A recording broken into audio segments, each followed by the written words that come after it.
Hail, O legions of the new year. Hail, O mighty fiery angels of the goddess of opportunity. I have come to earth to ensoul a planet and a people with their divine destiny. I come with the magnet of the sacred fire, once again to try to implant the ardor, the fervor, the magnitude of light that will draw to each soul the awakening of the Buddha. The very process of the awakening of the Buddha, my beloved, is something which registers across a cosmos. My beloved souls of freedom, realize that in the infinite span of cosmos, the awakening process registers upon all sentient life. Those who know the meaning of the awakening also respond, for in the awakening is the infusion of the temple with the fullness of the Godhead. Those who know I am awake and watchful, those who know that Christos lives in cosmos, but have already denied their own opportunity to be among the enlightened ones, also listen with the ear to the sounds of the earth body, and they tremble for fear each time the awakening occurs. It is therefore in anticipation of the awakening ones that the arch deceivers have determined to destroy before that moment. It is actually a moment of extreme and excruciating pain for the deniers of reality to be aware of the light, the intense light that enters the matter sphere in this hour. Thus abortion and every other attempt to silence the senses, to silence the soul's sensitivities, to cut off the channels of awareness to higher octaves, to cut off the chakras as receiving centers of the magnitude of the stars, is attempted and plotted by these sub-divine manifestations that are even less than human itself. Beware then that the awakening process does not necessarily occur in the twinkling of an eye, but the process of awakening may come in an evolutionary manner as spiritually evolving child man takes in more and more of the spheres of light of the cosmos. You have noticed this in your own lifespan, and you can remember moments of great awareness and then an increase of the continuous consciousness of God with you. Some of you aspire to that continuity of divine consciousness and wonder when it will ever come. And others have an ongoing relationship with the angelic hosts that scarcely leaves off from that flame of God happiness. Therefore, you see, it is not merely an opposition to a moment, but it becomes the opposition to many lifetimes of the Bodhisattva becoming the Buddha, and the devotees of Mary becoming themselves wise virgins, vessels trimmed with the holy oil of spiritual gladness and the nectar of the crown chakra.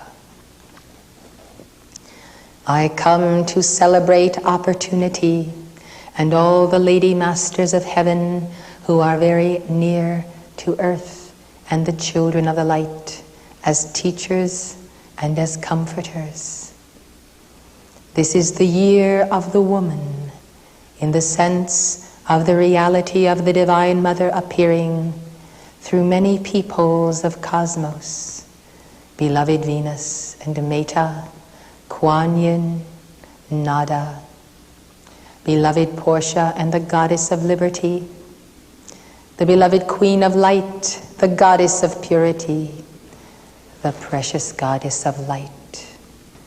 So the great brooding Mother, the great universal Spirit, appears likewise in many garments to teach her children.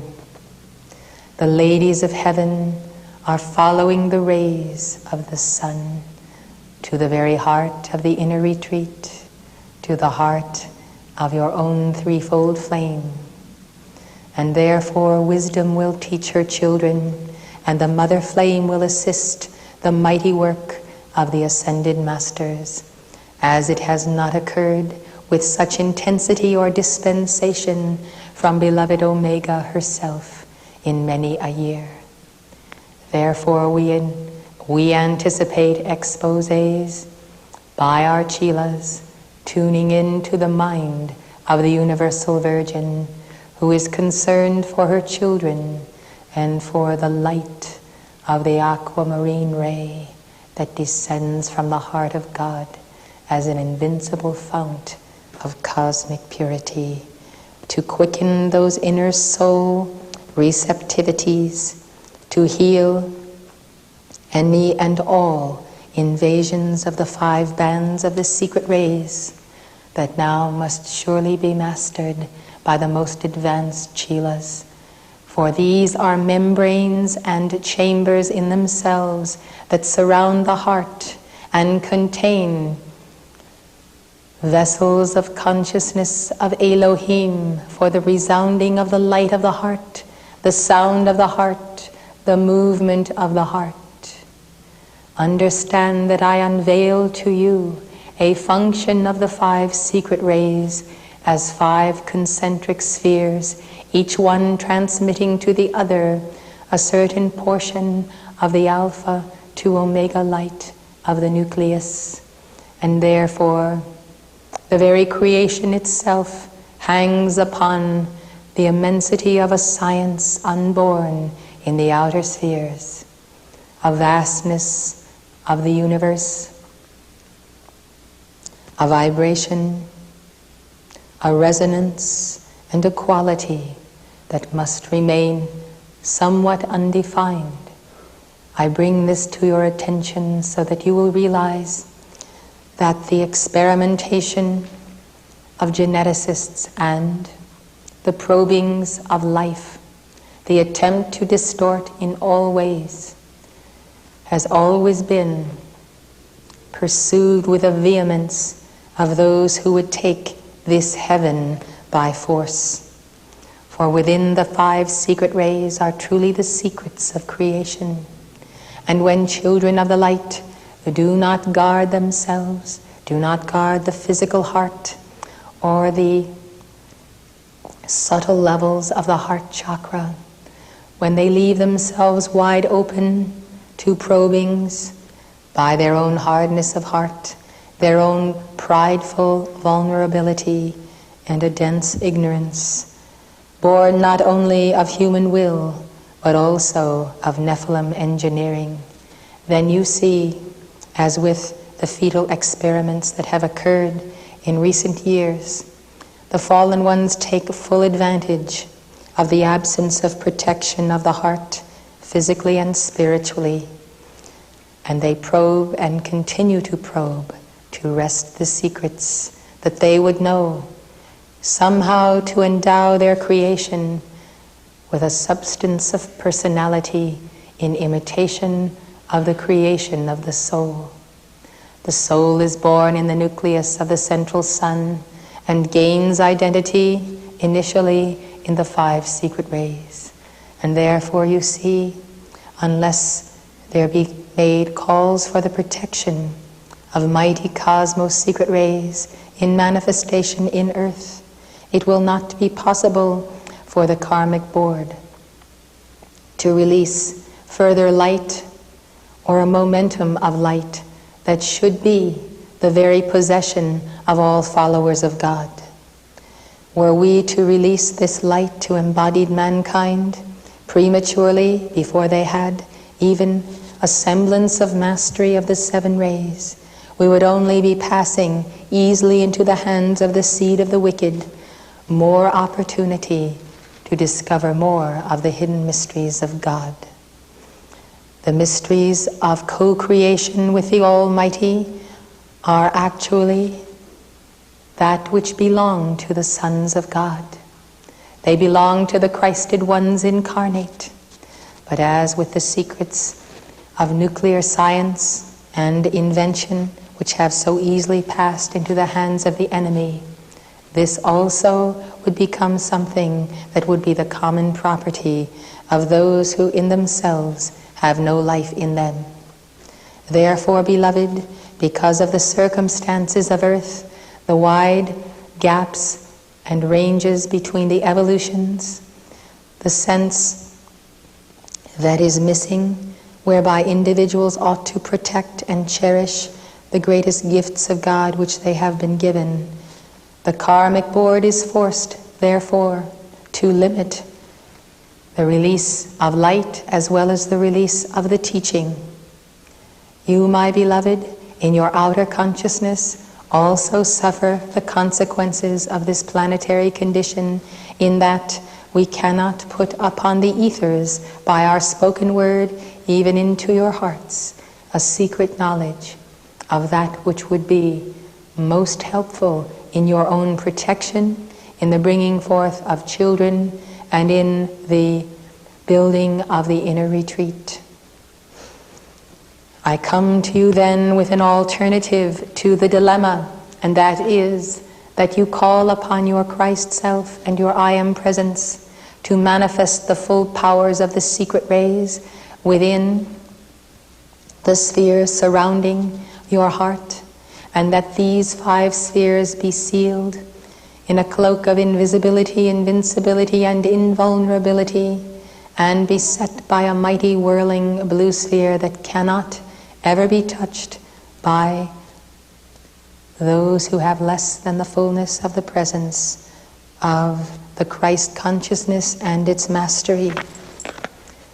I ask that you call for the assistance of the 5 secret rays and their manifestation in your life for the purposes of your own ascension, your own enlightenment, and your own service, and that you grant unto the Elohim of the 5 secret rays entrance into your world, stating that you are not requesting to have the full knowledge and awareness of the complexities of the science and mathematics of the process, that you are content to remain the holy innocence and in the mode of child man, and to know only fully in the divine awareness at the etheric octave and the ascended master octave what will one day become the right of the sons of God in the golden age, when the judgment prophesied by Enoch shall have come to pass, and the descent of the holy city shall be made plain. I call this to your attention so that you may see that the Lady Masters of heaven, who have the dispensation for a mighty release of light in this new year, work especially with the 5 secret rays, for these are involved within the formation of the child within the womb, and the visualization of the 5 bands of light within that womb and around the nucleus of the one that is being formed is most important for meditation of parents during the period of the gestation attending the birth of the newborn child. Your decree to mighty cosmos secret rays can afford much, especially when you know what you are calling for and when you have an expectancy of its manifestation and a dedication as a master alchemist, not as an apprentice, but as a master alchemist to the guarding of the secrets vouchsafed to you in the secret chamber of the Most High God. Therefore I, SANAT KUMARA, have come to you this first day of the new year according to your keeping of the cycles of time, to inaugurate opportunity, life cycles, and an open door of fulfillment of all that must come to pass. I have looked forward to this moment when I could bring to you and allow you to feel the presence of my own Buddhic consciousness as the Guru to the evolutions of Earth and Venus and other planetary homes. I am the Ancient of Days, and my mission with the evolutions of Venus, which are your own life streams as well, and with Helios and Vesta, anchors through the Lord of the world, Gautama Buddha. With the presence of beloved Gautama, I am free to go to the great central sun and to carry therefrom great vials of light and cosmic purpose, which I may then bring for the reinforcement of your service and your sacred labor. We have said the time is short. It is indeed short against the backdrop of cosmic cycles. But then all anyone ever needs is enough. Enough time, enough of the substance of life, enough. One may contemplate the abundance of the universe, but when there is the austerity of moving straight toward the goal, more than enough becomes burdensome in the journey. Therefore, in the inner octaves of light, we have prepared the table in the wilderness. We have prepared the table that is the feast of light. And so the fruit of the tree of life is spread this day. Some of you have seen the scenes of the Last Supper with the Lord Christ presiding. Now visualize the same archetypal pattern of the Last Supper. There I am seated, and those whom are my apostles with me, who come as representatives of all of the chelas of the planets. And there upon the table, there is the fruit that is to be given not by the chela to the Guru, but by the Guru to the chela. It is the fruit of the tree of life, beloved hearts. The fruit of the tree of life whereby man may eat thereof and live forever. This is the initiation of Lord Maitreya. Once this fruit is partaken of, that one contains the seed of immortality, and none can turn it back. Therefore it is given to those who are called to this supper, and therefore it is given by way of anchoring in the physical octave, the flame of mortality in those souls of light who must henceforth walk the earth, having the living flame of immortality within them. It is my determination to apprise you of the fact that such an initiation does exist. And when, therefore, the fruit of the tree of the knowledge of good and evil is partaken of without the initiation of Maitreya in the garden, it results in a descent into relativity from which, therefore, the creation must be rescued. I am certain that you realize that it is a widespread belief on earth today that truth, with a capital T, cannot be known. And therefore, one must only deal in the relative and according to the circumstances of life to arrive at least some view of truth that will become practical for the human level. Beloved hearts, this belief that the absolute of perfection, of truth, of love, of will, of the mind of God, of healing, cannot be understood or contemplated or contained by embodied mankind, is the greatest lie that I know of, because from it proceeds the belief in the serpent consciousness that wisdom is of the relative plane, wisdom comes from learning, or wisdom comes from a false initiation of the false hierarchy, which gives the fruit of knowledge to those who have not yet received the initiation of Maitreya, whereby they are the Christed ones in embodiment and can therefore contain human knowledge and not be overcome by it and not be colored by it.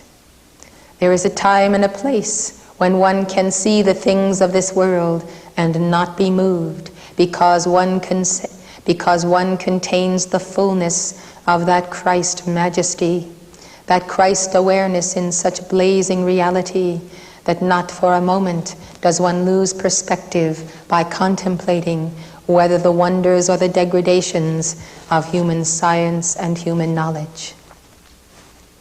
Mankind then have prematurely eaten of this fruit, fed to them by the impostors of Lord Maitreya, the fallen angels of Jophiel's bands.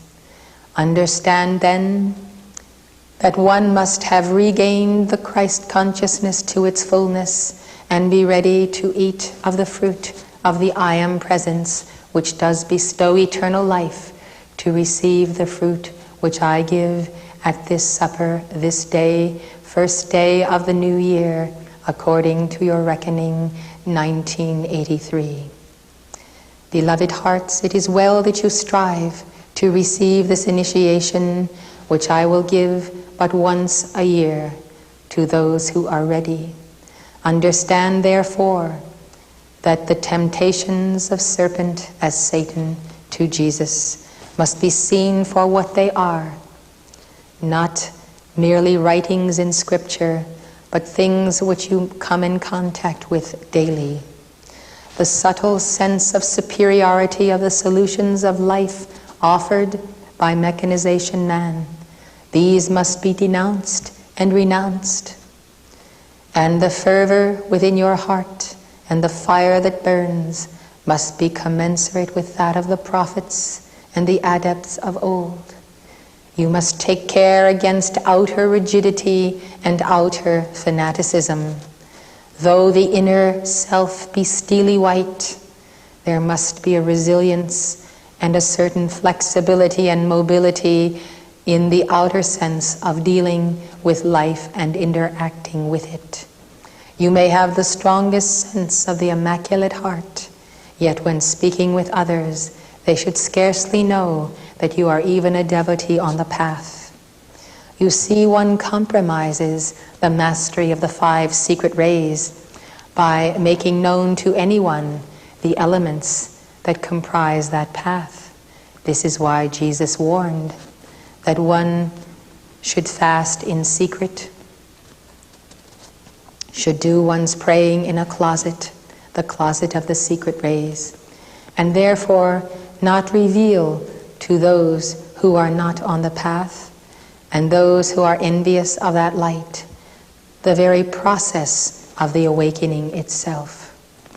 You then come in your higher self as one of the flames of the world mother. You take on the person of mother in your Christ consciousness, and you come into your temple from above to mother your own soul and to lead your soul in the way of prayer and fasting and whatever disciplines of the 5 secret rays you may perceive and have revealed to you by attunement with beloved Omega. The soul then responding begins to be as an electron whirling round and round and round about the 5 spheres of the 5 secret rays that surround the heart. The great mystery of the electron is that in the cloud of substance that is the force field of its manifestation, it is not entirely tracked by outer eye. It is in fact a law of life that by the needle of the mind of God, this electron at carefully synchronized intervals, passes directly through the nucleus and comes out again into orbit, as though it were making a journey to the great central sun. Thus the electrons of the atoms may have a certain amount of recharging within the very force field of the matter universe. Prior to the grand ritual of the rotation, when the electrons and the atoms as well return to the great central sun for repolarization. Therefore, beloved, your soul may be conceived of as this identity that in accelerating its revolutions around the sun of the heart chakra may gain in self-awareness an internal awareness of what is the path of the secret rays. It is not necessary and indeed not wise to attempt to articulate this path, but rather to grow in the grace and be an emanating light center for that inner light. And the secret rays themselves, in answer to your call for that anonymity and that sealing action, will release the benefit of your God mastery without releasing the very secrets of the process itself. Thus, beloved, remember the first steps. Remember the path of the 7 rays and pursue these diligently as you would practice your scales on the piano daily if you were even a virtuoso and a concert pianist. There is a certain going over of the basic truths and the basic rituals that must be engaged in. These you teach to students and to those who are new in their acquaintance with the ascended masters. All the while you keep and guard in the chamber of the heart and in the tower of your own point of worship that ongoing self-awareness that comes from the within. It has been my desire to make plain to you this day that there are some solutions to the problems of life and some prophecies which we may not release in dictations nor in the printed word, but which must come directly to your heart. Saint Germain has promised you who give the violet flame diligently that you will hear his voice. And I tell you, I, SANAT KUMARA, am in direct relationship to your own life stream. There are things you must know that you must know only from within and that you must not speak of. For it is well known with the activities of international intrigue that this activity, as well as any other in the avant-garde of world change, is subject from time to the probes of those who are not dedicated to the light. We fear not. They have never in all eternity succeeded in scaling the heights of heaven or dethroning the Godhead, and they never will. Thus rest secure in your heart and realize that ultimately in your heart are the secrets of all of life and all that you require to mount the mountain of victory. For this reason, avatars in the past have not so much spoken, but they have acted. And those who then observe the actions of the messenger may also interpret or attempt to do so what is the reason behind the action. I ask you then to become perceptive and discriminating, observing in the direction which the messenger takes, in the course that she follows, in the goals for the activity. If you will simply make yourself one with her mantle, whithersoever the Lamb goeth, so go the 140,000. This is understandable. It is the dance of cosmos. The movement of the sun magnetizes the planets, and the galaxies continue to orbit the central sun, though the central sun itself be moving, as it were, across infinity. Thus there is a grand parade of beings of great light of cosmos, who have the internal awareness of God, and yet that awareness unexpressed becomes a oneness and a harmony whereby the body of God, almost silently as the silence of space, moves onward to the infinite goal.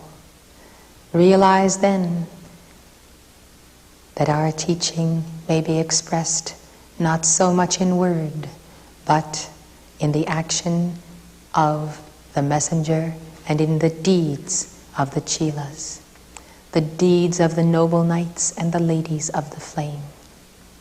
We understand one another, we understand cosmic purpose, and we will not cast our pearls before the profane of the world. But those who understand that the pearl itself is the symbol of the causal body will realize that layer upon layer of the pearl is the revelation of the secret of life. Lady Venus joins me now with your beloved Linello in a very precious moment that is precious to our hearts. For whether known or unknown by the blessed instruments, there has come forth out of your midst a keeper of the flame who has had upon him the mantle of the cosmic artist and of Paul the Venetian, and the fervor of devotion within his heart, the God determination to execute our will of a life-size portrait of your beloved messenger. This portrait, unbeknownst to the messenger, was never appointed or commissioned simply for the purpose of the glory of the outer, but it has been our desire and design to establish this life-size focus of her in her office as my representative of the flying eagle and the guru on the 6 o'clock line, here in Southern California, here at Camelot, until all should be fulfilled. I therefore invite the most blessed Ray Brown and Ruth Brown to bring now to the altar the work of their hearts and hands.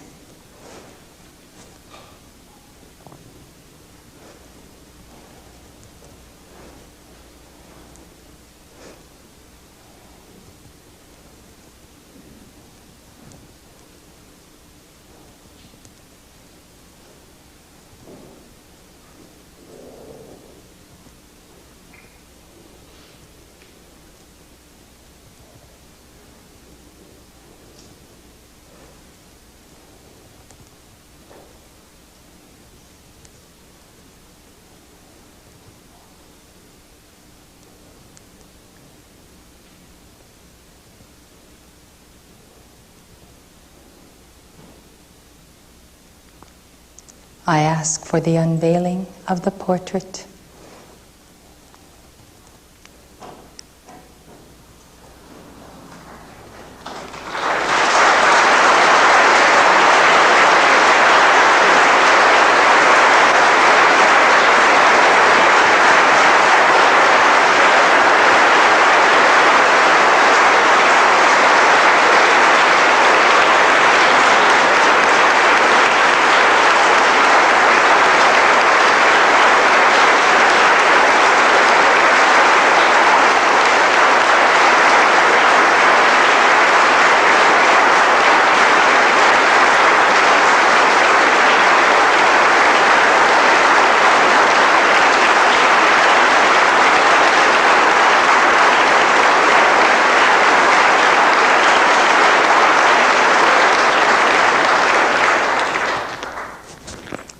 In the name of Almighty God, I, SANAT KUMARA, now ensoul this painting with my own force field and presence, and with the causal body of the twin flames of the messenger. It embodies the office of Guru and of the Mother as Savioress to the light bearers of earth. It embodies the flame of the mighty sword of the judgment and the full power of the brotherhood of Sirius, anchored through the mighty eagle. Now there coalesces within this painting that light that shall be the focus for the holding of the balance here until all be fulfilled. This painting is to be hung at the 6 o'clock line of the sanctuary, opposite the chart of the presence, above the door of exit. And therefore you will see that opposite the chart, the woman therefore holds the balance of the I am presence in matter. All of you then who look upon this may take this image to your heart and to your soul and receive it as an image of yourself, yourself as mother, yourself as part of the one body of God, yourself as you are one with mother in the Guru-Chela relationship and therefore one with me. It is a painting of the messenger. It is also a painting of myself, but I appear as the sun behind the sun. I appear in the person of the eagle, in the person of the great causal body, and in the focuses of light that you see. Directly through the heart chakra pours the light of Venus. Let this then be a focus of the meditation of an office and of one who has worn it well. Let it therefore not be attention upon an outer personality, for it is not a portrait of an outer person, but of the inner Christ of your own beloved. This magnificent work, executed and fulfilled against all of the temptations and the opposition of the powers of darkness, executed by Ray, for whom Ruth held the balance and the love and the vision, is that which you may understand as an initiation taken upon themselves by Chelas, who received this directly from my heart, for the messenger never requested or had any requirement of having for herself a portrait. And therefore, with great surprise and wonder and ongoing expectation, this work has been accomplished. And yet, it was hidden so much so in the secret rays of the hearts of these devotees that even Mother herself did not have her attention upon it for many long months.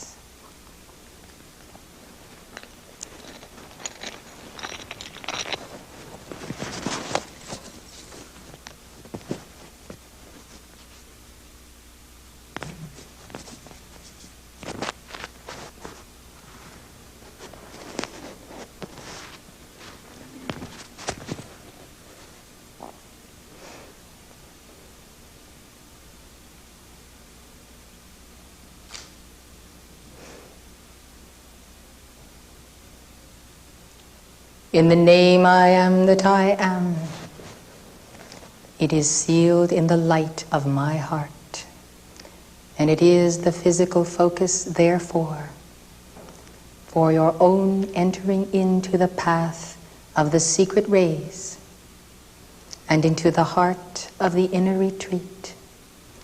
Keepers of the flame worldwide, Chelas of my heart, I commend you to the keeping of the Universal Virgin, who is the sun behind the sun of every manifestation of life, including the Mother.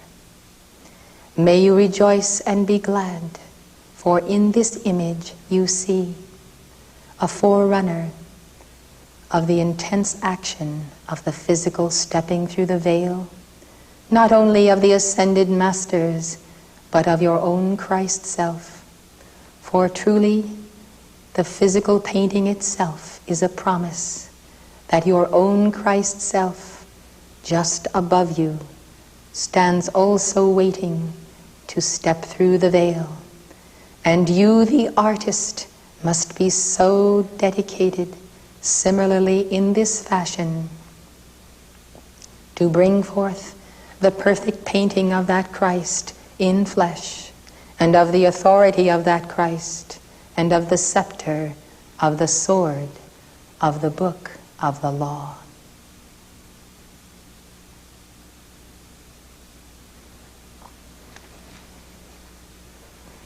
And to you, beloved hearts, beloved Ray and Ruth, I, Sanat Kumara, promise you my love and protection all the days of your life, until you also fulfill the promise which you have brought forth and which is the key to your own ascension. May you also respond to the movement of the messenger.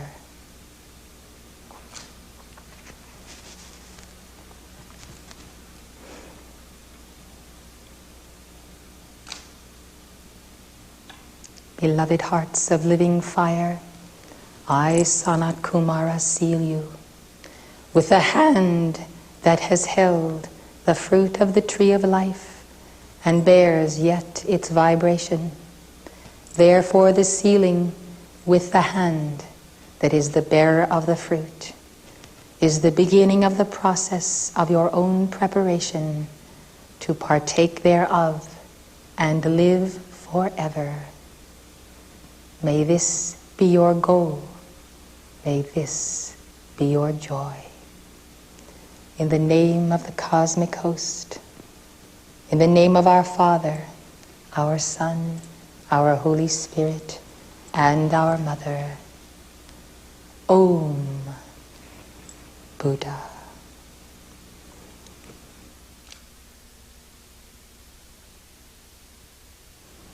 Happy New Year, Sanat Kumara. Happy New Year, Sanat Kumara.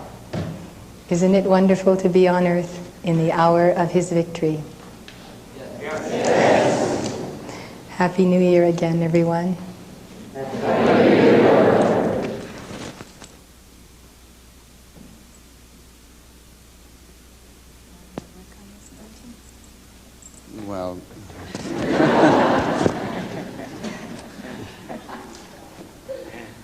Well, about the biggest mistake I made, I worked directly on the painting. I didn't make a sketch of it first, you know.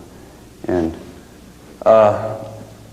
well, it goes before that. It began with I wanted to do a portrait of Sanat Kumara. So I collected a bunch of pictures and I studied them for a while, you know, and tried to come up with something, and I never could. So then I did I was going to do a chart, maybe perhaps something a little different.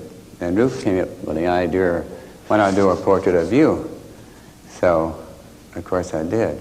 And well, that was 3 years ago. And then in my spare time, I, well, finally come to the point, as I call it, finished. But How long did you work on it? 3 years. I started on Thanksgiving 3 years ago and finished this Thanksgiving. So, yeah,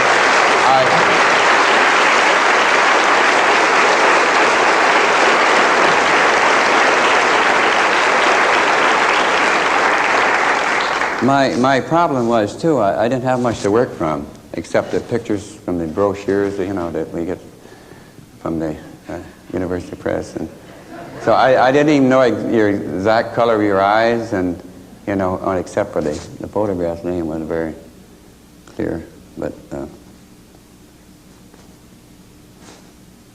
I'm just glad that I was given the opportunity to do it, and I actually feel honored that I was given an opportunity. And I thank you, Mother, and the Masters, and of course my wife Ruth here for supporting me and inspiring me and making sure that I do it right. So many times I said, well, okay, this is all I'm going to do to it. You know, I do one particular thing. She comes in, no, that's all wrong. You can't go like that. So I'd have to The good thing about it's oil, you know, and canvas, linen canvas, so I could just keep working over and over forever, you know, just keep changing stuff. And some places there are quite a few layers of paint. Change it to me. The eagle? Oh, well, I had a couple other eagles up there. I didn't like them. And so one night, I know I looked all over for you, and I couldn't find the exact one I wanted. So one night, I'm in a habit of getting in the middle of the night and go down and have a snack. So about 2 o'clock in the morning, I went down to the kitchen and had a little snack, and then I wasn't even thinking about the painting anything, and I had the impression to go to look in the library and pull out a National Geographic, and I did, and I flipped the pages over, and the center page, this eagle was there. Except for, well, it wasn't exactly like this. This wing here was furrowed back, and it was kind of foreshortening, but I changed that. Was that after the figure was done? Beg pardon? Was that after the figure was done? Well, the figure was on there.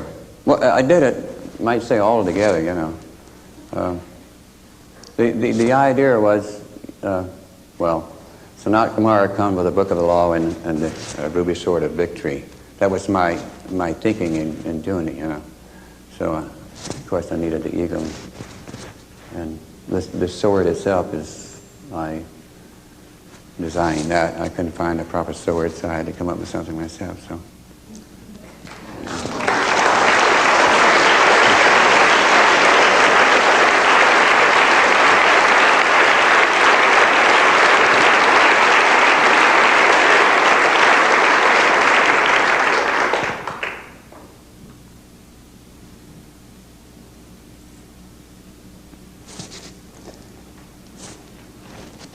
Makes me feel like I'm floating on a cloud.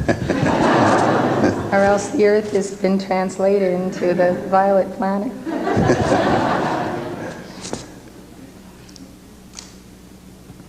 Well, it is something that I never even imagined would ever happen in my lifetime. I never even considered it something important, you know. And all of a sudden, they arrived before Christmas, before the class, with the painting finished, and it's almost like on the outer I didn't go through the process of 3 years, and all of a sudden it's physically present. I would like to say one other thing too concerning this. I want to thank Richard and Amanda Plona for bringing it here from Houston, and so we had quite a time coming through the snowstorm in the mountains there, skidding down the mountains with it, because we had two Suburbans. We had one hooked to the other, and the painting was in the back one. And of course, they're quite heavy with a crate and everything, and it was just pushing us all over down the hill there. So I want to thank Jim and thank Archangel Michael for the protection, getting it here. Well, I want you to all remember that you are the sword in the right hand of the Mother, and we carry the Book of the Law together. And those jewels are for the 5 secret rays. And as you know, it's the one thing of the secret rays that I have worn, despite all of the condemnation of seems like the whole wide planet. And there he has reproduced those focuses exactly. And in those hands, you can see that that is where I am holding the balance, as well as in the heart of your own path of the secret rays. So, we thank you. We invite all of you to our New Year's Day dinner now. And God bless you all.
the four manus of the root races, my beloved, serve Earth's evolutions in holding the balance of the law with the four cosmic forces. These four hold the cardinal points, north, south, east, and west, the cardinal points of divinity with which all must find congruency. The Father, the Son, the Holy Spirit, and the Mother. We four, therefore, embody the elements of nature, of angelic host, of the Chohans of the rays, angels, elementals, and evolutions of the four root races that remain to fulfill their fiery destiny upon earth. The fourth, fifth, sixth, and seventh root races. I am your own blue lotus flame, Himalaya.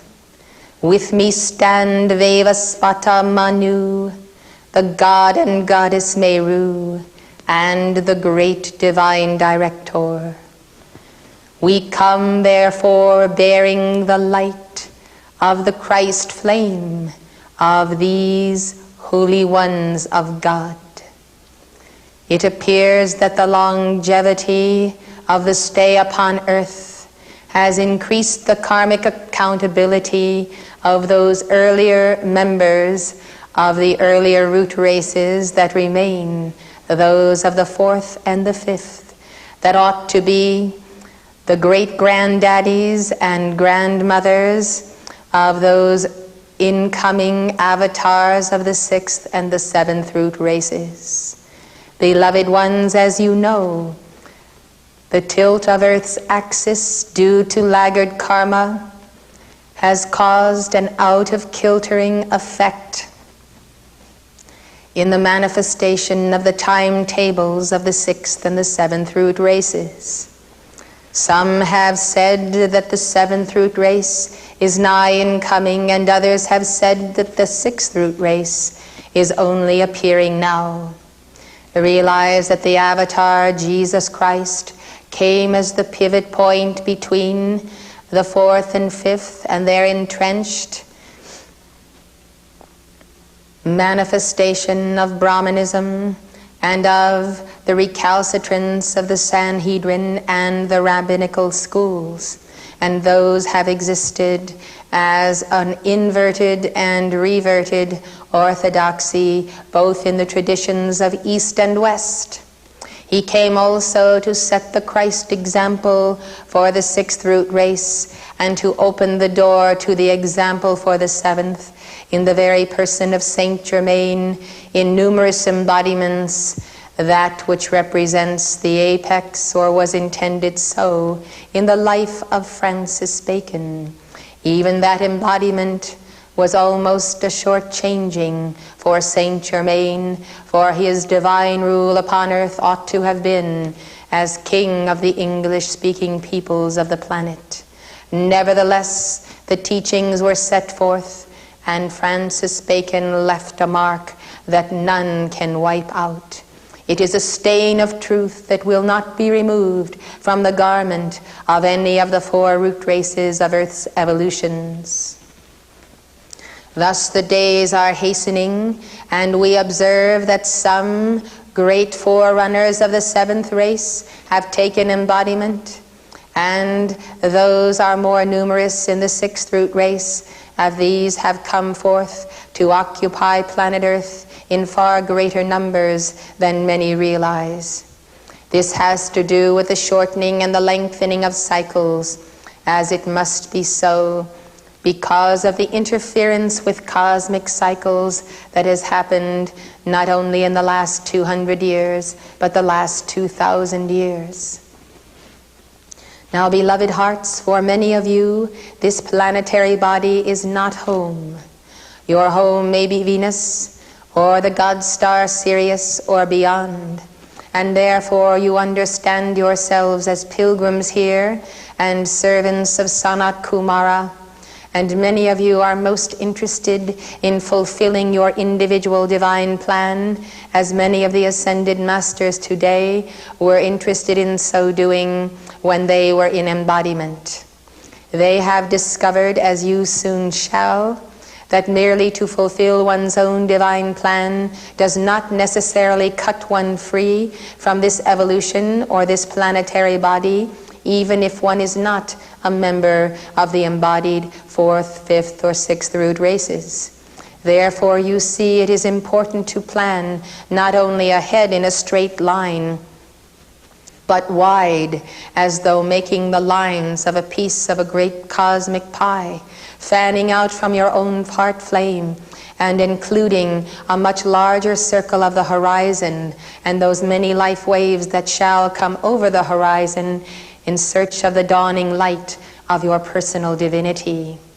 What I am saying is this, that we who are the Manus who have embodied the archetypal patterns of these races, as well as the law and the fiery destiny, have also tarried with this earth star, perhaps far beyond our own personal karma may have required. But the larger dharma of our service would not let us free until all evolutions coming forth with the God stamp of our divinity should also find their freedom. This represents, therefore, to you who would don the mantle of the shepherds of the race, a continuing challenge, for the challenge now is the intermingling of races and laggard races with the root races, even with the 6th root race, and also the seed of the wicked and the fallen ones. And therefore, for the rescue of the light bearer, all must attend the harvest. Now we have isolated a very particular and peculiar problem for each of the many sectors of the root races. For there are many life waves and generations that in and of themselves within the root races, as you know, form sub-root races and karmic groups. We have realized, therefore, that many of you, unbeknownst to yourselves, and without realizing the reason for your specialization, find yourselves in a work, a sacred labor, a profession, or engaged in a study or an emphasis in your life service that involves a very important segment of one of the root races, those presently here, and ultimately of the fulfillment of the 6th and the 7th life waves. Therefore, beloved, we would have you understand that without your realization of the fact, you actually hold in your hand and in your heart this day the key to the overcoming and the victory and the divine plan of large groups of Earth's evolutions, some of whom do not even reside upon this continent. Although America being what she is, the great melting pot of all evolutions, you can always find at least representatives of those life waves. Understanding this, and also understanding that there is a point of illumination and a teaching of the law on the path to self-mastery that is often particularly understandable to certain groups of individuals. Some will understand the mystery of the spoken word, others the violet flame, others the interpretation of biblical prophecy or the words and works of Christ or Krishna or Buddha. Finding the particular thread to thread the eye of the particular needle of the bent of consciousness, therefore becomes your assignment from the Manus of the root races and the members of the karmic board in this year 1983. You have heard the goddess of liberty and beloved Portia speak to translate the heart, head, and hand decrees into the languages of the ethnic groups that are found in the United States, and to bring into the light and into the teaching of the violet flame those individuals who have come this far by the call of the heart, by the call of love, and who have settled here, and therefore who have already imbibed the elements of the flame of liberty, as well as the spirit of America. Those who are free yet to oppose the activities of communism in their homes, nations, and those who have at least some protection of this nation which they ought to have in the defense of the liberty of their karmic group. This remains an assignment, and I ask that it be accelerated and acted upon physically, coordinated with your other publishing goals of this year. It is important that needle rays, I said needle rays, from the heart of mighty cosmos penetrate as crystal splinters of sacred fire into the hearts and souls of people that have never been reached before. It is important that you listen, and listen well, to Mother's teaching on the 2x2, which equals the city 4 square. This is an important assignment as your initiation, not only from Jesus Christ and Lord Maitreya, but all of the Buddhas of the earth. They have sent their disciples 2x2 across the nations, and you must understand that it is not necessary to travel 1,000,000 miles, but to pick a neighborhood in your city and to go door to door and to give the teachings of the masters and the concepts of the new age, bearing the magnificent focus of heart and presenting it as your statement of truth and as the open door to the understanding of brotherhood among nations. Blessed ones of the light, this is an assignment that is necessary on the path of every bodhisattva. It requires both humility and boldness. It requires the willingness to make oneself, as the prophets of old, a gazing stock, and perhaps to allow oneself to be looked down upon by those self-styled superior elements of society who consider such activities the actions only of the poor and the uneducated. I speak then of going door to door with a message of the heart, and the realization that in some areas of life, pride and the pride of fallen ones does not allow for this conduct, nor for the inclusion of people who so carry on their life within the higher echelons of society. You have come to a conference on the Buddhas in winter, and perhaps you wonder how this very theme relates to all that has taken place here. I assure you that the Buddhas in winter are the Buddhas within the 5 secret rays surrounding your own heart, and that this conference is convoked because it was necessary for you to be assembled, to be still, and to be one-pointed in your attention, so that a mighty work could be carried on within the temple of your own being and within the temple of your heart chakra for the fortification of your hearts against the battle and unto the victory. Therefore I, Himalaya, address you on the very activities of the fallen ones and their determination to eat away at the 4 lower bodies of the individual. Christ the Lord gave the teaching, fear not them which kill the body, but those which destroy the soul in hell. There are those upon earth in this hour, Mr. Andropov, for one, that manifests the ultimate of Antichrist and has used means for the destruction of the soul in hell for all the years of his activities with the KGB in the Soviet Union and throughout the world. Realize then that the destruction of the soul in hell is the destruction of the sheaths of light, the vehicles of consciousness, the means of self-expression, self-awareness, Christhood and Buddhahood that are accorded to the soul. You realize that all that is beneath the octave of your mighty I Am presence and outside of the mighty rings of your Christ self is vulnerable. All is temporal, all is mutable, which means subject to change. All is temporal, which means subject to the decay of time. Realize then that the physical body is subject to the law of disintegration, as is the astral body.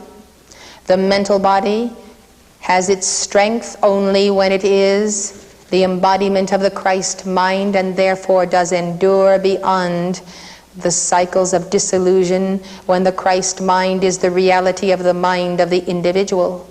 The carnal mind itself and the sheath of the mental body, when it is used as an instrument for the carnal mind, is also subject to disintegration. And the fire body, the least mutable, may yet come under a certain assault by the most sophisticated means of the sinister force, especially the lower etheric body, where there are the records of discord, disease, and death. Now, if you can imagine these lower bodies, all but the highest levels of etheric perfection, subject to the corrosion of the sinister force and a deliberate plot whereby the force literally eats away at these bodies, you can see that what would remain is the soul itself naked. Now, this nakedness is the station of the cross, wherein Jesus Christ is stripped of his garments. The stripping of the garments is the stripping of the vessels. The question is, to be or not to be, whether or not stripped of your vessels, you would remain an identity, an id-entity, a manifestation of individualization of the God flame. Stripped of your four lower bodies in this moment, beloved, what would remain of your selfhood and of your consciousness? All that would remain is the pure white fire of your chakras, your threefold flame, and that which your own beloved Linello often referred to as the substance of soul. Soul substance or soul stuff. And this substance of soul is like a cloud of fiery energy that surrounds the seat of the soul chakra. And therefore it is like Tinker Bell, appearing as a light that goes on and off, almost like a firefly. The identity of the soul is like a white Christmas ball with a fire in the center, and it glows by the quality of consciousness that has been retained by the individual below the level of the heart, below the level of the Christ. That is sustaining God's awareness within the soul. The soul is often seen as the personality of the individual and the manifestation of the outer self. It is that portion of the life stream that continues to evolve. It is the potential for beingness itself, also subject to non-permanence by the wrong exercise of free will. Therefore, beloved ones, we must consider, on the one hand, the needs of the root races remaining on earth, and as your role as shepherds. And we must consider, on the other hand, the attempts of the false hierarchy to erode and corrode the sheaths or garments of the members of these root races, precisely according to what is most important from the standpoint of the sinister force to destroy in terms of those root races' divine plan. The fallen ones have computers in their astral retreats and lairs, where they have noted carefully the life waves of earth, where they have set their mark and their targets. Why, beloved ones, if Mr. Andropov could actually have amassed Western technology to create a tremendous computer system on the Soviet Union which keeps track of millions of people both within the Iron Curtain and in the West, do you not think that the masterminds behind him and the false hierarchy of the astral plane, who have been doing this for tens of thousands of years, should not have a far more accurate recording of the life streams? Every life stream upon this planet to them is a potential God and a potential Christ, whom they see as a threat to their own continuing non-existence, their own continuing unreality. And therefore, as easily as you can bring to the fore on a giant computer system on its screen the outline and profile of statistics on an individual, so it can be done in the astral plane, and it is done. And therefore, when you put together the entire record of a life stream of previous incarnations, as is done by the fallen ones, it is easy to perceive at a glance what is the weakness, what is the vulnerability, what is the point of the Achilles heel. And therefore the fallen ones drive and drive and drive against that vulnerability of each and every living soul. Therefore they have devised ways and means to work against the children of the light. They have their psychiatric hospitals, they have their injections, they have their manipulations of the brain. This is where individuals may be captured by them. In the West, they have a constant putting across of the nations of psychotronic energy, which is intertwined with and amplified by rock music. They have a mass campaign of using drugs of every kind, these to destroy chemically the strength of light that surrounds the chakras, to begin to corrode the astral body, the physical body, to begin to destroy the cell patterns, and to alter the DNA. Nation by nation across the face of the earth, they have used various techniques. Genetic engineering has all but overburdened and destroyed the light of the people of the African continent. Beloved hearts, if you look at each nation and even the segments of nations, you can see those things that have been used by the fallen ones to destroy the capacity of the mind to transcend itself, to go beyond the brain, to go into those electronic currents that vibrate around the brain and the chakras, that connect the soul, the living soul by the heart flame, to the mind of God, to the Christ self, and to the I am presence. Beloved hearts, you must understand the reality of this problem. Even some of those substances, heavy spices, and habituary uses that are made in India of other types of substances such as betel have brought about a density, or perhaps an indulgence, a weakness that involves the absence of the balance of the yin and the yang in the chemistry of the body. And therefore people who become weak, weakened in the spine because the kundalini is siphoned off by various means, find themselves weakened in the mind, in the body, in the emotions, and they are not able to summon the strength that is adequate and powerful enough in the light of the internal Krishna to manifest the antithesis to that which is sent against them as the great overwhelming darkness. It is a darkness that is a counterfeit of that dark night of the soul and the dark night of the spirit, which comes under the protection of the Manus to those souls who must enter in to the fullness of their Christhood. Therefore, the fallen ones anticipate the initiation of the transfer of the fruit of knowledge as well as the fruit of the tree of life. They anticipate all of the initiations that must come to pass on the path of the Christ and the Buddha. They counterfeit these, they preempt them, they come too early before the individual is ready, and therefore the individual himself in the very process surrenders his light and becomes the slave of one more planetary beast of mass control.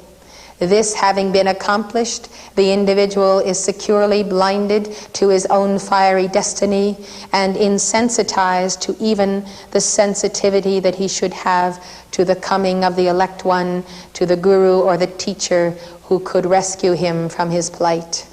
Thus you have noticed how those who are on drugs do not wish to hear that drugs are not good for them and resent the approach of anyone who would help them. As you know very much, this is the marijuana entity or the heroin entity, and therefore once beset by the entity, the individual has sealed himself from illumination and enters a downward spiral unless some son of God lays down his life and takes unto himself that conglomerate of the marijuana beast or the planetary beast of heroin or cocaine or PCP are all of these deadly substances which were also known on Atlantis. Therefore, beloved ones, the 4 Manus come with a dispensation multiplied by the 9 Buddhas from beloved Alpha and Omega, that you individually, by the power of your own Buddhic mind and Buddhic heart, shall be given the instruction at the Grand Teton retreat at night, if you so choose to receive it and make the fervent call, that you will understand what is the specialization of your own heart and your own ability to teach a certain aspect of the teaching, which is the wisdom of the law, and of the misuse of the light on earth by way of exposures, of the manipulation of the people. Your specialization as above, so below will allow you to converse in many circles where interests may be more avid regarding material circumstances and betrayals, such as in the government or the economy, than it would be in things of the spirit. And therefore you must always have in your miracle pouch any number of jewels to choose from that you may use. Now at the Grand Teton retreat, under a coordinated program of Lord Lanto and Lord Confucius, you will then learn what is your present specialization, what has been your field of concentration in many previous embodiments that would be ideal for you to bring forth and multiply again and make use of it, because it is treasure in your cosmic bank account. And then you will be given the ability to develop this and perfect it both on the inner and the outer. You will be shown which life waves and groups of individuals on earth will find and have the greatest appeal for your specialization. You will be shown what is the divine plan of these people, who are they, where are they, what is their economic and educational level, how should you approach them, in what level of language and communication, and you will also be shown what is their divine plan and what is the opposition to their divine plan by the mass organization such as the KGB and other nefarious forces that are alive and active in the astral planes of every nation upon earth. Realize then that you must put on the whole armor of God, and realize how serious is this assignment and how dangerous it is in itself. You must have a co-measurement of yourself against the backdrop of the infinite and your mighty I Am presence, and you must also have a co-measurement of the enemy. You must realize what are his tools, what he will do, calculated precisely as a reaction to your own statement of truth.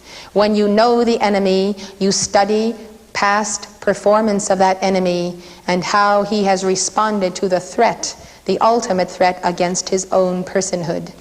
And therefore you are ready for the return, you are ready for the 11 o'clock return of revenge against the thrust of power of wisdom sponsored by the evolutions of the Gemini mind of God from the heart of Darjeeling and your own beloved El Moria. I can assure you that the Manus and the members of the Darjeeling Council and of the Great White Brotherhood have met in this past year and before the turning of this decade, and have prepared for you, as you are able to receive it, more and more specific assignments and more specific dispensations.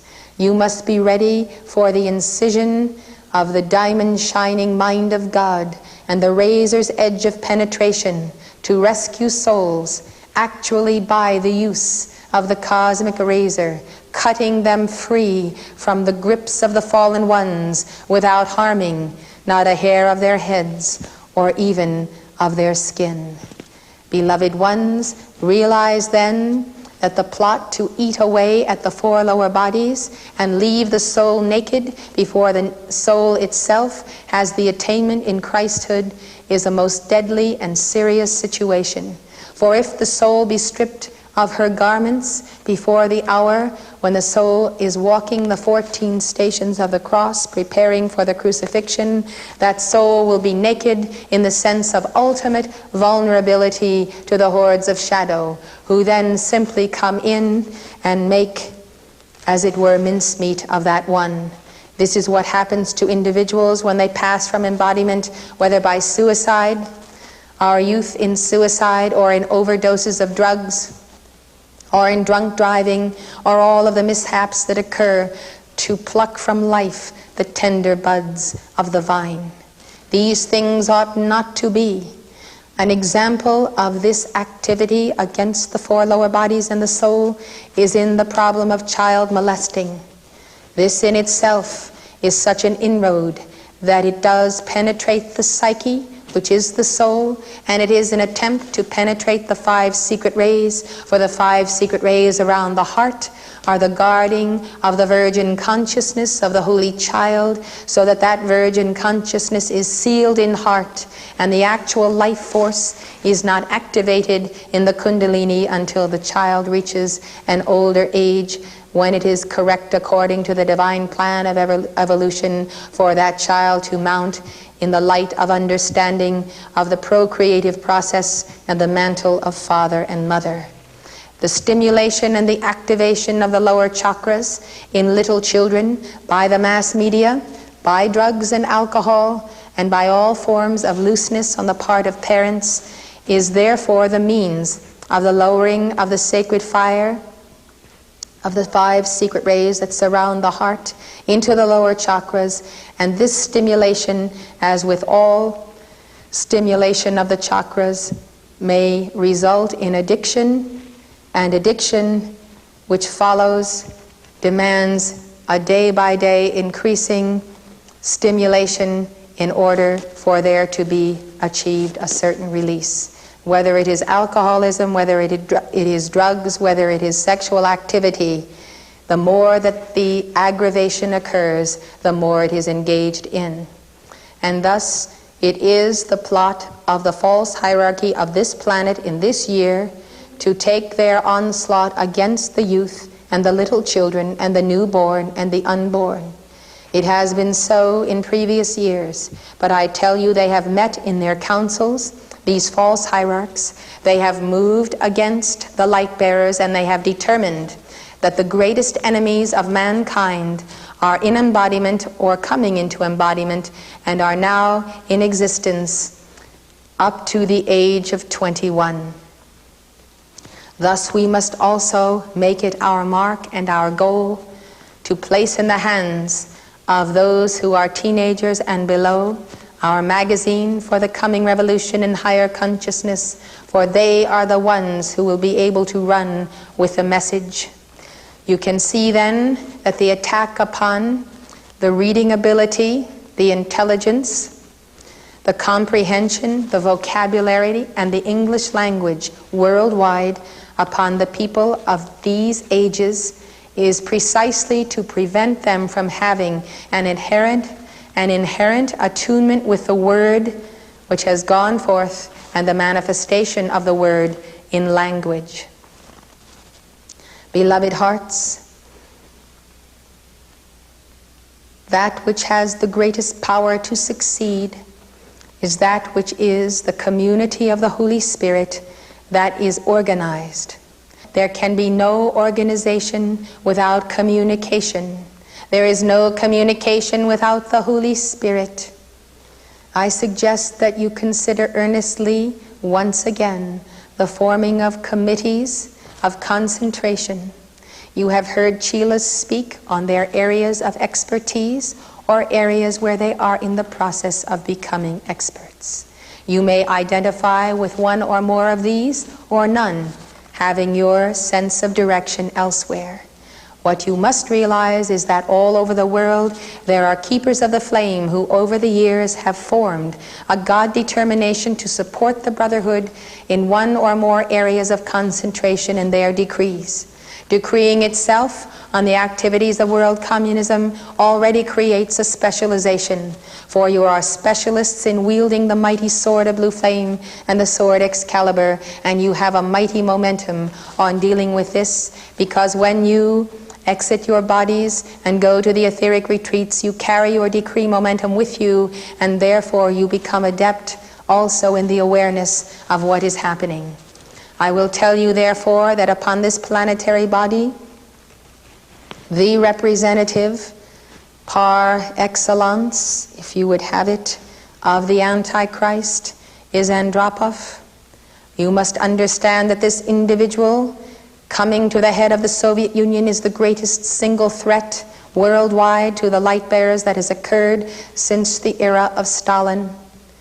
This individual being worse than Stalin himself, and the cunningness of the individual and the seeming acceptance of members of the West, their desire to believe he is better than they know he is a dangerous sign, because it shows that the leaders of the West do not really want to face what is clearly the handwriting on the wall. Therefore I, Himalaya, from the very heights of the purity of the snows of the mountains of the earth, send forth to you in the name of Vevasvata Manu and the god and goddess Meru and the great divine director the assignment to daily make the call for the judgment of this individual, and all who are working with him, all who are on his wavelength, through every member of the KGB in every nation upon earth, through the spaceships, through their computers of the false hierarchy on the astral plane and on the physical plane that are now functioning in the Soviet Union and elsewhere, and in the embassies of all of the satellite nations and their psychotronic generators. The judgment upon this individual and all that comes forth through him, the entire network of world control, must be your God determination. And in terms of the political arena upon the face of this planet, there is nothing as important. This individual will stop at nothing. You know of record that there have been brutal and barbaric assassinations in this nation of America, of representatives in the press of European nations in the Soviet bloc who have come to America to expose the activities of the Communist Party worldwide. The KGB has entered their apartments, their offices, murdered them, and our own government, the government of that is representative of the Great White Brotherhood, or ought to be, has done nothing to stop these agents, to catch these murderers, or to request the closing of the embassies, or to send home the representatives of these nations. This means that, technically speaking, every American citizen who raises his hand against the darkness of these foes is subject to the same assault. This is the bare truth, but it is so. Therefore, protect yourselves, protect your children, and understand that what has happened in the past in terms of Soviet murder and brutality can happen again unless checked by the light bearers. This checking action that comes through the dynamic decrees ultimately is traced to its source by psychics in the Soviet Union who see clearly what is the opposition to the Soviet Empire and have as their trade and their business to do nothing but use their enhanced psychic powers to follow the rays and wavelengths of the minds of the light bearers on earth. Therefore, it is not a difficult matter for them to trace the wavelength of the dynamic decrees that oppose world communism. I bring to you, therefore, another perspective on the why and wherefore of the inner retreat and Glastonbury. It is because strength is in numbers. When the numbers of individuals who have been of the Mormons, the Jehovah's Witnesses, and other groups upon earth have reached a certain level, by the fact of their sheer numbers and their consequent power, they have been more or less left alone. However, it has always been the isolated Son of God that has been attacked and has been done away with. When you have that mutual support and mutual strength, you will see how much more you can do for planet Earth. I, for one, and the Manus join me in encouraging you to enter into that union, that divine union upon which this nation was founded, which is the union of the Great White Brotherhood. To come into that union and to discover how the mountains, the forests, and the bigness of the land itself can act as a radiating center to multiply your joint decrees in far greater capacity than is possible in the dense cities, where you must first overcome a very dense covering over, especially at sea level, of the mass consciousness of millions of individuals abiding there before you can actually reach a crescendo of planetary influence. You can see how we have chosen a rugged area, for the masters have always summoned their devotees to the rugged areas of the Himalayas. As the Himalayas are no longer in an area of physical protection, we summon all devotees of the masters of East and West to the inner retreat. For those who have been decimated in their ranks in Tibet and in India must realize that there is a haven of safety and a place of reinforcement. The power and the science of the spoken word must now meet the challenge of interplanetary, physical, and astral forces as it has never done before. And we would see the geometry of the multiplication of our forces meet every challenge upon earth, that we might walk into the golden age, hand in hand and secure. We look then for the fulfillment of the divine plan.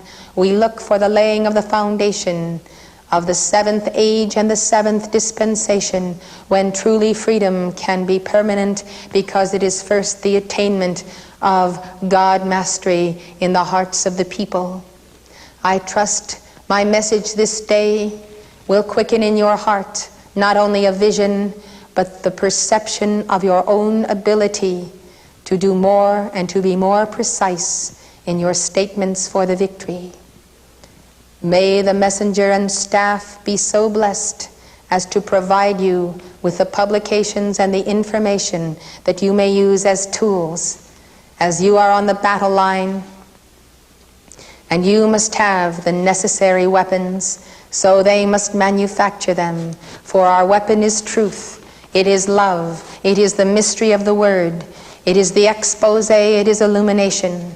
And therefore, as you send back from the front lines messages on the condition of the world, as you write your summaries and your articles and send them to the heart, these may quickly be translated, whether into our magazine, at least into pamphlets of information on the various topics. There is nothing to prevent you from forming committees to write newsletters on the specific area of concentration of your choice.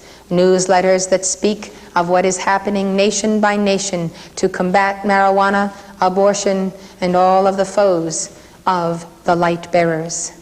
I come in the name of the cosmic Christ and the Buddhas aborning in the womb. I come as the representative and the incarnation of the Buddhas in winter. I come for the protection of the 5 secret rays and the pathway of the 5 Buddhas. May you come to understand these great truths, and may much of the teaching on the Buddhas already given in past quarters of Summit University become available to you this quarter, as students here rejoice to discover just how much has been taught. And so you may also rejoice in your field of labor to come home for that cup of cold water and the elixir of light, which is the hearing of the word of beloved Linello and Mother, so prepared for you with such great love by so many saints above. I am Himalaya. Remember me in the blue lotus and in every blue flower you see throughout the year. For I am truly the blossoming of the blue flame will of God to draw all life waves into alignment with the inner blueprint. May you so aspire, and may you know what it means to live absolutely and fully fulfilled, one with and perfectly aligned with your own great divine reality, with your own inner purpose, your soul blueprint. Blessed ones, I tell you, the feeling of being absolutely Christ-centered in mind and body and soul is the greatest exhilaration that you can know in physical embodiment.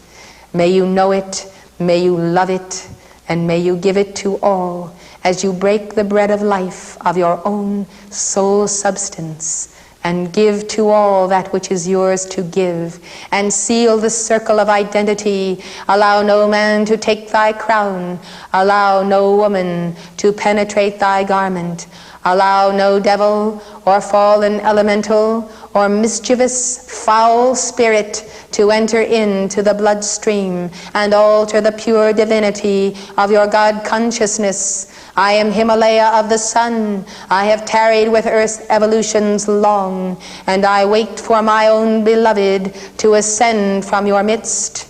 Therefore understand how cosmic beings have yet in embodiment their own twin flames, and strive with oneness for your own. For we have known the pain of the battle and the pain of separation. With you we strive onward to attain the mark of Godhood.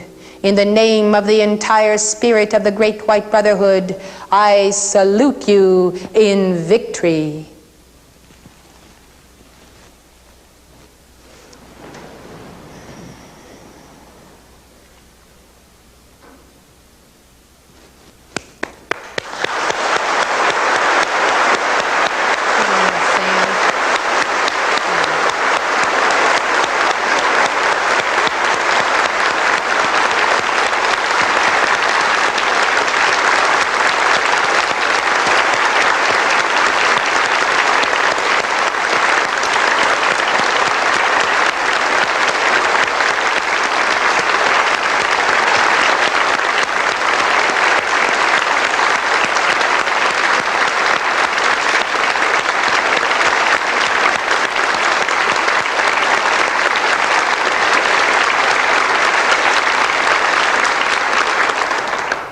In the name of beloved Lord Himalaya Vaivasvata Manu, the God and Goddess Meru, and the great divine director, by the heart of Helios and Vesta, we salute all of our brothers and sisters in white, ascended hosts and saints of the Great White Brotherhood, and all who are a part of a mighty cosmic effort to rescue the souls of light upon earth and to roll back every threatening woe that can be rolled back by the will of God.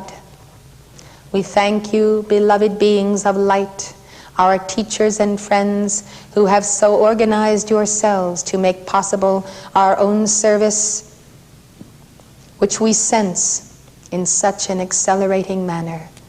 In the name of light we say, Hail Himalaya! Hail Himalaya! Hail Himalaya!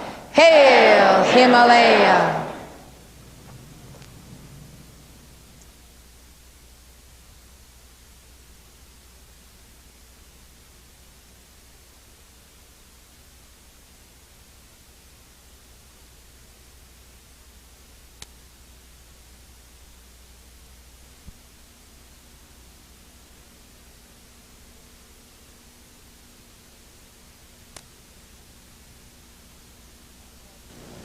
I am Marvin Kalb, reporting from Rome. 4 months ago, NBC News broadcast a 1-hour report called The Man Who Shot the Pope. It disclosed for the first time a great deal of information linking the attempted assassination of John Paul II to Soviet anxieties about Poland, with Bulgaria playing a key role in the plot. The story became a diplomatic sensation and a problem, clouding East-West relations during an arms race and a transition of power in the Kremlin. Bulgaria and the Soviet Union strongly denied any involvement, even as more evidence of their complicity has emerged in Italy, Turkey, and West Germany. It is our intention tonight to update the story of this shocking crime, starting here, where it occurred. It happened on May 13th, 1981, on a warm Wednesday afternoon.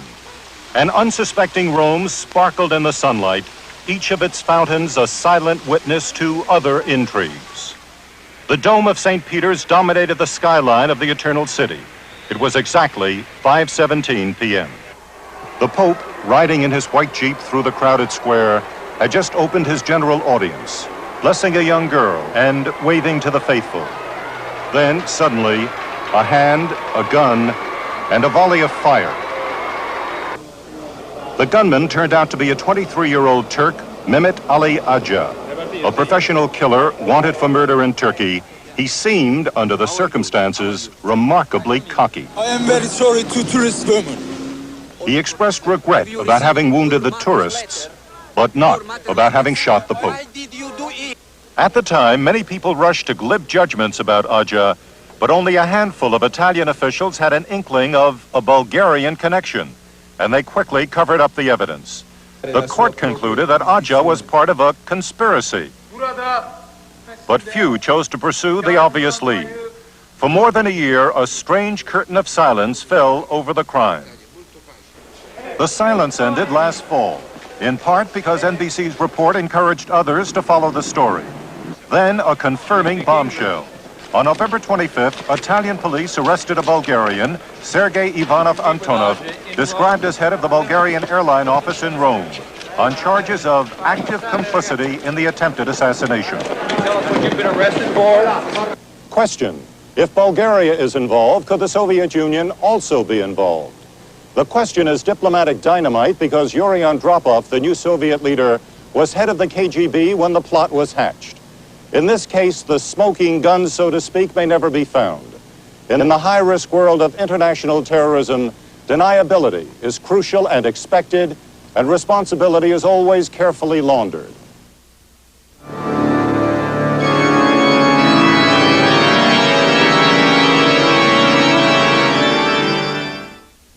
It is now clear from chance photographs taken just seconds before the shooting that Aca did not act alone. At first, it was believed that Aca had one Turkish accomplice, possibly two, who were with him in St. Peter's Square. The man on Aca's right has been identified by Turkish police as Ömer I, whose fake passport was produced on the same day and in the same place as Aca's.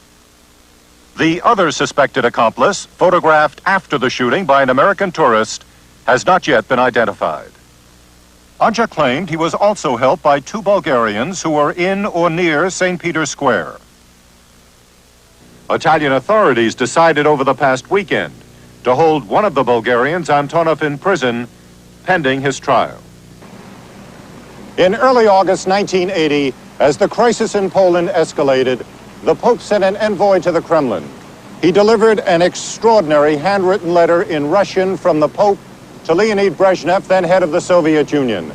It said that though the Pope was the head of a universal church, he was still a Pole and deeply affected by developments in Poland. And if the Russians moved against Poland, the Pope would leave the Vatican and return to Poland and stand shoulder to shoulder with his people. This letter could have struck Brezhnev as an intolerable intrusion by the church into the state affairs of Eastern Europe. Time and again, the Russians conducted military maneuvers suggesting an invasion was imminent. The costly, frightening, dangerous maneuvers mirror the Kremlin's dilemma about Poland. Western intelligence experts now believe that it was then, in the late summer of 1980, that the plot was hatched. Brezhnev, exasperated by the Pope, might have uttered the Russian equivalent of, "Will no one rid me of this meddlesome priest?" The Turkey into which Mehmet Ali Aca was born in 1958 was, as always, a careful balancing act between East and West. It is a Muslim country of 45 million people. Because of its geography, sitting as it does on the ancient trade routes between Asia and Europe, it has often been a target of Russian strategic moves, resulting in 13 major wars between the two countries in the past 300 years. In recent years, with weapons and propaganda, the Soviet Union has sought to destabilize Turkey, a huge effort that cost more than $1 billion, supporting both right and left-wing terrorism. The killing by first the left and then the right was widespread. On the far right, there was this man, Colonel Alparslan Turkish. His neo-Nazi National Action Party had its own private army of young terrorists. They were called the Grey Wolves. Ali Yurtaslan, a defector, directly links Aja to the Grey Wolves in West Germany. I know this fact beyond any doubt. The Grey Wolves arranged Mehmet Ali Aja's escape from prison in Turkey and his subsequent safe passage to Europe and Germany. The people who arranged Aja's escape obtained a false passport for him and provided him with money. After his arrival in Europe, Aja was employed by the Grey Wolves as a tough who was used to intimidate their opponents.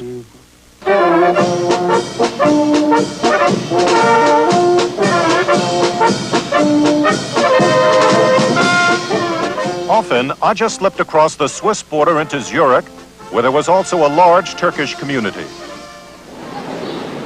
Twice, he stayed at the Hotel Rutli, from September 9th to 12th, 1980, again on March 3rd, 1981, a particularly important day.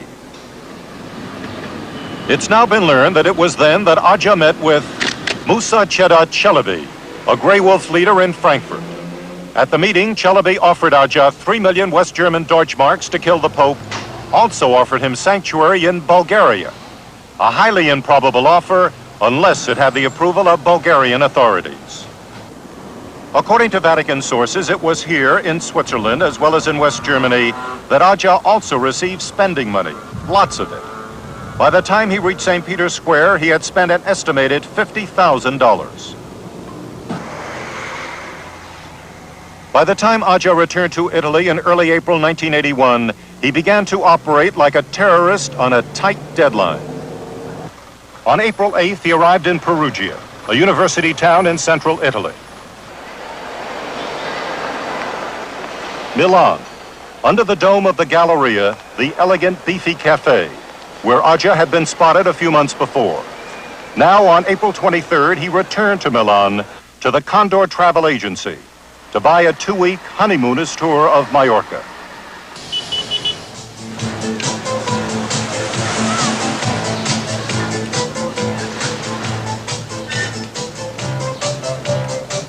Aja went alone, a guest at the luxurious Hotel Flamboyant. According to information from Swiss and West German wiretaps, it was from here that Aja telephoned Çelebi in Frankfurt, said, "I have received the sum we agreed. I'll go to Rome to carry it out."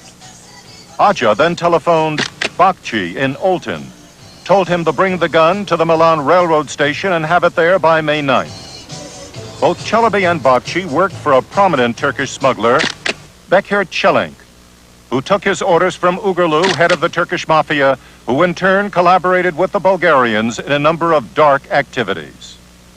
This complex layering of responsibility, this deliberate distancing of one level of authority from another, is said to be typical of the highly professional operation of the Soviet KGB. On May 10th, Aja left for Rome, where he checked a small satchel containing his gun in the railroad luggage department. At a prearranged time, Aja went to the railroad station, where he claims he was picked up by 2 Bulgarians, Sergei Ivanov Antonov, who has been arrested, and Todor Stoyanov Ivasov, an official with diplomatic protection who has returned to Bulgaria. The 3 conspirators, by this account, then stopped at an apartment house where many Bulgarians live.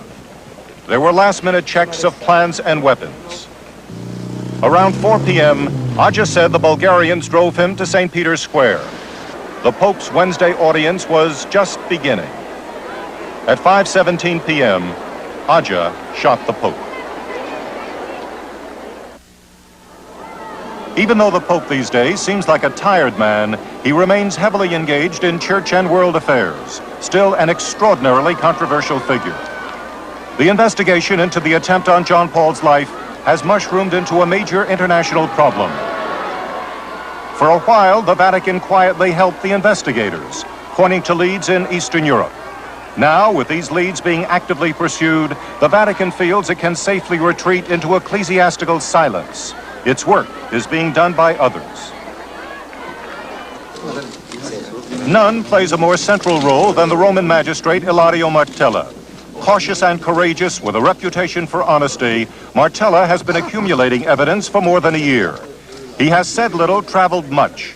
to the United States, Turkey, West Germany, Switzerland, untangling a web of conspiracy that has its roots in Bulgaria. Omer Bakci, a Turk who helped Aja with the gun.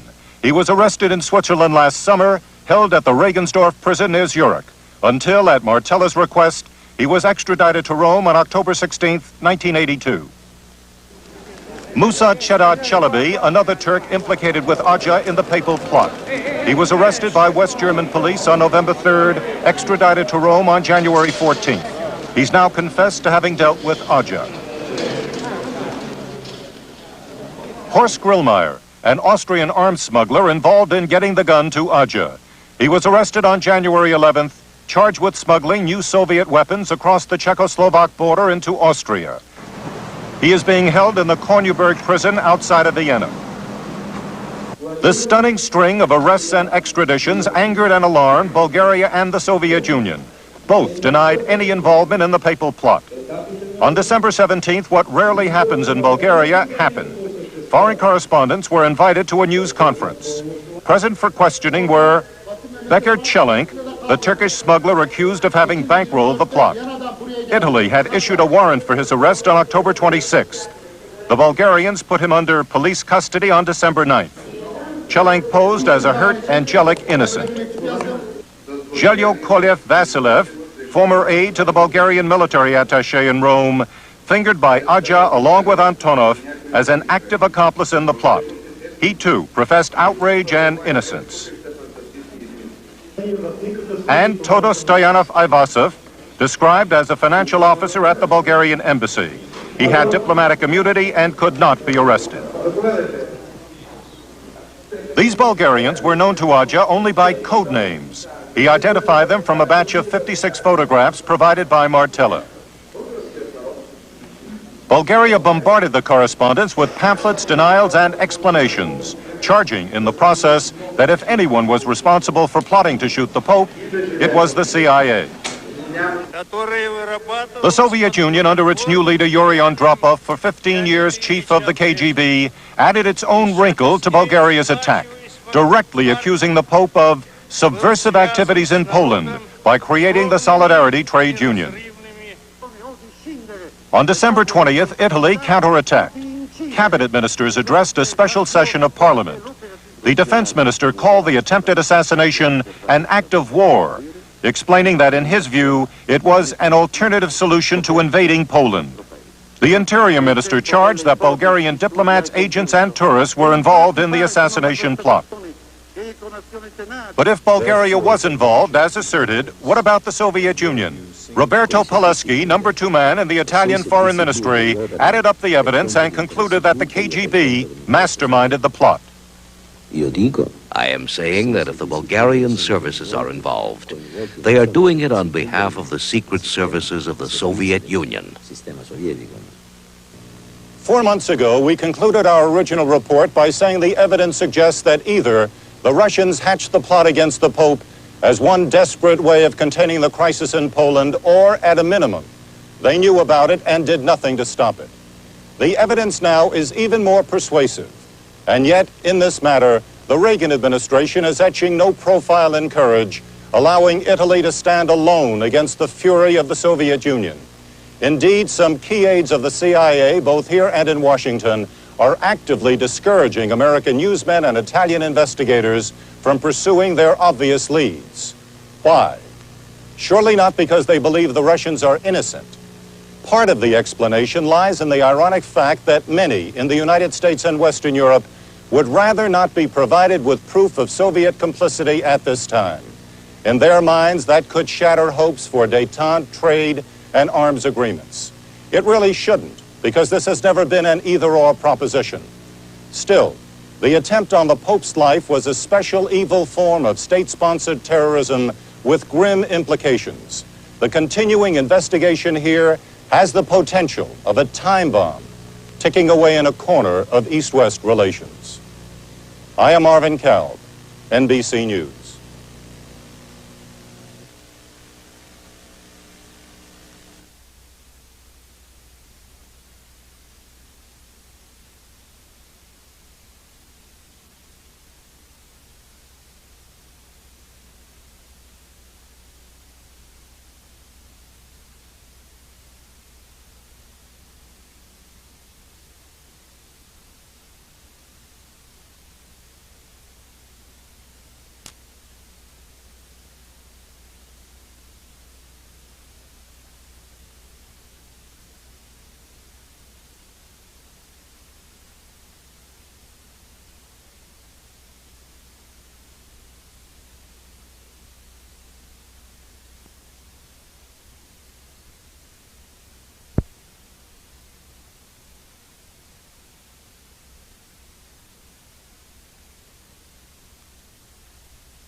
place to get it. And so at this flea market, I spied this chair. It had a different cover on it. We bought it for $35. We took it home. It was always my favorite chair. And so when we built the Will of God focus at Santa Barbara in the little shed in the back, I got my favorite chair and had it covered in blue velvet for Moria and let it be his chair there. And so it's been in Santa Barbara for all these years since we moved west. And so they asked me, what chair should they bring to the inner retreat? And I started meditating on chairs. And Moria said, bring my chair. So that's the story of the long trek of the chair. For thy songcraft of ages will bless every soul with a feeling of greatness that makes each one whole. Thy love like a torrent flows over the soul. Its crystal waters will make all men whole.